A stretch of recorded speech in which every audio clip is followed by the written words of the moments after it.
ఎందుకో ఏమో వెండి కొండ రివ్వున మెరిసిపోతోంది. అంతలోనే రేటు ఢమాలవుతోంది. బంగారంతో పోటీ పడిన వెండికి ఎందుకని ఉత్థాన పతనాలు?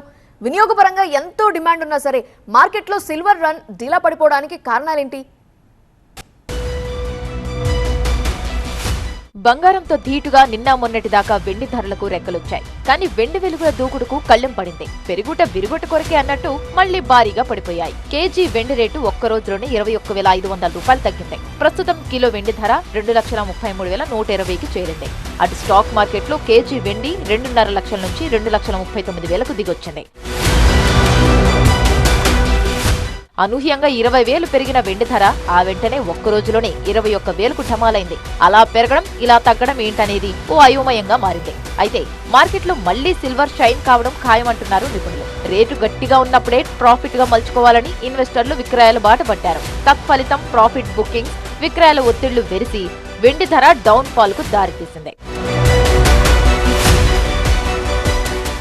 వెండి ధర ఉత్తాన పతనాలపై అంతర్జాతీయంగా జరిగిన పరిణామాల ప్రభావం పడింది. చికాగో మర్చెంట్ ఎక్స్చేంజ్ 2026 మార్చి ఫ్యూచర్ కాంట్రాక్టుకు సంబంధించిన మార్జిన్ను $20,000 నుంచి $25,000లకు పెంచింది. ఈ టైంలో రిస్క్ తీసుకోవడం రైట్ చాయిస్ కాదన్న ఆలోచనతో ఇన్వెస్టర్లు విక్రయాల బాట పట్టారు. దాంతో ఒక్కసారిగా విక్రయాల ఒత్తిడి పెరగడంతో వెండి రేటు పడిపోయిందంటున్నారు నిపుణులు. ఇక ట్రంప్ రాయబారంతో రష్యా ఉక్రెయిన్ మధ్య యుద్ధ విరమణ కాబోతుందన్న చర్చ కూడా వెండి ధరల తగ్గుదలకు రీజన్ అనేది మరో వాదన. ప్రపంచవ్యాప్తంగా ఆర్థిక అనిశ్చితి, రాజకీయ పరిణామాలు వెండి, బంగారం రేట్ల ప్రభావం చూపిస్తుంటాయి. ఇదంతా ఒకవైపు. ప్రస్తుతానికి ధరలు పడిపోయినా మార్కెట్లో వెండి మళ్లీ పుంజుకోవడం పక్కా అంటున్నారు నిపుణులు. ఎందుకంటే వెండిపై పెట్టుబడి పెడితే ఎప్పటికైనా లాభమే అనేది ఇన్వెస్టర్ల నమ్మకం. మరోవైపు ఇండస్ట్రియల్ రంగంలో వెండికి ఎంతో డిమాండ్ ఉంది. ఇప్పుడు electric vehicles, solar panels, semi కండక్టర్లలో వెండి వినియోగం పెరుగుతోంది.